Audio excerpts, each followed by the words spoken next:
Yeah, well, that's the thing about offence, isn't it? When people say they're offended, it's that just because you're offended, it doesn't mean you're right, you know? It's...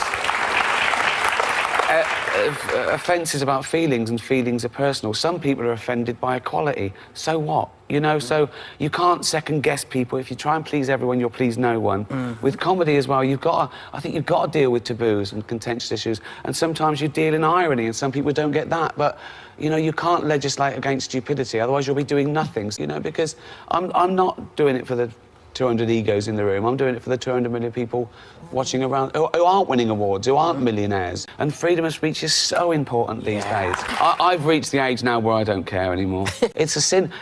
Not to joke about all the bad things, that's a waste, because that's exactly what we should joke about. You can get sued in this country for saying someone's gay if they're not, you know, which is a homophobic law, because you can't be sued the other way around. You can't be sued for saying someone's not gay if they are, which seems unfair, doesn't it? Relax. I'm going to be nice tonight. I've changed. Not as much as Bruce Jenner, obviously. And I found out my crime was that I dead-named her. Now, I'd never heard that term, you know, before a day after the Golden Globes, and that was saying her old name and even acknowledging that she used to be a man. But she did.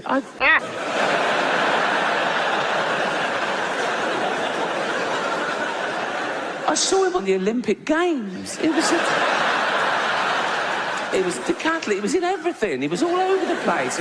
Shot put and pole vault. He won a medal. He was famous. He was on telly all the time. But, you know, a big, famous man with a huge... I don't know, but I mean, I'm guessing he probably... He's a big... But... So you got to love Ricky Gervais, because the way he exposes these woke people is just so funny, and it actually makes you realise just how crazy it is. And to be honest, there's nothing they can do about it. He's too big to cancel, just like Dave Chappelle. Anyway, he never normally gets involved in politics, but in this next clip he actually is talking about politics, because even he has had enough of how corrupt these politicians really are. So let's check it out.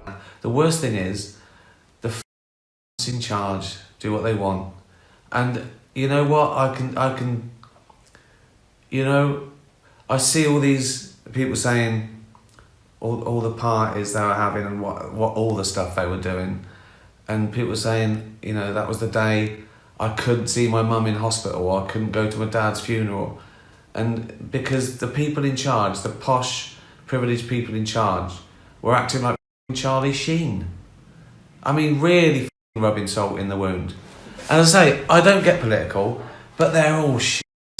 And the reason I'm making this video is because of Ace Tricks, who commented the other day. He said, correct me if I'm wrong, but I'm assuming the majority of British people hate politics as much as most Americans. And to answer your question, yes, I would say most British people are fed up with modern day politics, where it doesn't matter who you vote for, it seems. It's the same old shit. They're not for the people. They'll say one thing to get in power, and then once they're in power, they'll do a complete 180 and do something else. So anyway, let's get straight into the video. Pay tribute to Jeremy Corbyn, who's a friend as well as a colleague. You wouldn't call Jeremy Corbyn a friend? No. Friend as well as a colleague. Yeah. We have to make the case for freedom of movement. We don't want open borders. Freedom of movement has gone and it's not coming back. Cutting off power, cutting off water. Well, I think that Israel does have that right. I was not saying that Israel had the right to cut off water, food, fuel or medicine. Wounded by the media, the Sun in this city, a hurt for this city. And I certainly won't be giving any interviews to the Sun during the course of this campaign. Did you write an article for some newspaper the other day? Surely that's not going to gain you any support across the Northwest. Would you write for them again, Sir Keir? I would do, yeah. Can you guarantee that under your leadership, the 2019 Labour commitments to nationalise water, energy, rail, the Royal Mail, they'll all be in Labour's next election manifesto? I've made that commitment. Bullshit. Will you nationalise the big six energy companies, yes or no? No. God damn it! You can't make this shit up! When are we going to stop taking went to Eton as a qualification to run the country? I mean, now.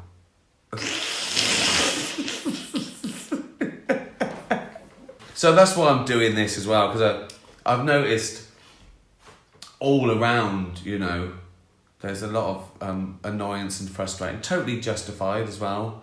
Misinformation, anger. But I think the next pandemic is going to be like anxiety and depression, you know. God knows how it affects like teenagers who have had their, you know, some of the best years of their life sort of taken away. And college, I didn't go to college to study. You know what I mean? 3 years living at home, doing things on Zoom. That's not my idea. That's not my idea of a college experience. It's kind of funny because the politicians love telling you how you should live and you should make cutbacks and times are going to be hard for you. But then 40% of all British Prime Ministers went to Eton, which is what Ricky talked about, which if you don't know, you may not be from the UK. It's basically a private school and it costs £63,000 a year to send your kid there. Imagine that. These rich people are spending double the average UK salary to send one child to this school per year. And then these kids grow up to be politicians and prime ministers and pretend they're one of you, like, yeah, we're here to help the working class. But this isn't just the UK, this is all over the Western world. They'll pretend that, oh look, I know you're struggling, even though we caused it, but don't worry, we're the government and we're here to help you. Meanwhile, they're living a life of luxury. Check this out. Macron in France takes his $80,000 watch off under the table while he's talking to people about tightening up and about how this has to be done. Et il y a les blocages, et les blocages, il faut pouvoir les lever quand ils sont. C'est pourquoi j'ai demandé de négocier, additionner ce que nous avons pu faire. Come on, man. Oh, cultural appropriation. Have you heard of that? Cultural appropriation, the latest no-no. Now, again, in my day, it was considered a good thing to swap ideas with other cultures, with other nations, to share things with other races, to assimilate. It was the opposite of racist. Now it's racist. Gwen Stefani got in trouble in her last video because she had her blonde hair in dreadlocks. People go, no, black people invented dreadlocks, you can't have them, you're white, that's racist. Jamie Oliver got in trouble when he put out authentic jerk chicken recipe. People go, no, black people invented that, you can't have it, you're white, that's racist. Now, black people, they use the N-word, don't they? We invented that.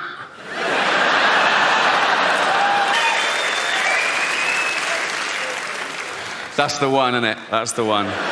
See, this is why a lot of people love Ricky Gervais, because he can take all these topics that if you watch anybody else debate them, you'd be like pulling your hair out thinking, why are these people so dumb? They're so delusional. And then he just makes a joke about it. And it's funny. Check this out, okay? So there was a food bank funded by taxpayers. And the woman who ran it basically banned white people. And because of that, it was forced to close. She put a sign outside that said, the food inside is specifically for black and indigenous people only. So all I'm gonna say to that is, if you're stopping poor people from getting free food, you're not on the right side of history. You're part of the problem. Now, as this article is technically on the topic of minorities, let me play this last clip of Ricky Gervais and his opinion on what it's like to be a minority. But these people are virtue signalling. They're trying to bring people down to raise their own status. And they say it's because, no, we're protecting minorities. Like, they're basically saying minorities haven't got a sense of humour, which is so patronising. And I get that as well, to what it's like to be outnumbered. In this country, we're still only 5% black, 5% Asian, 5% LGBTQ, you know, tiny numbers. Now, I'm a white, heterosexual multimillionaire, right? There's less than 1% of us.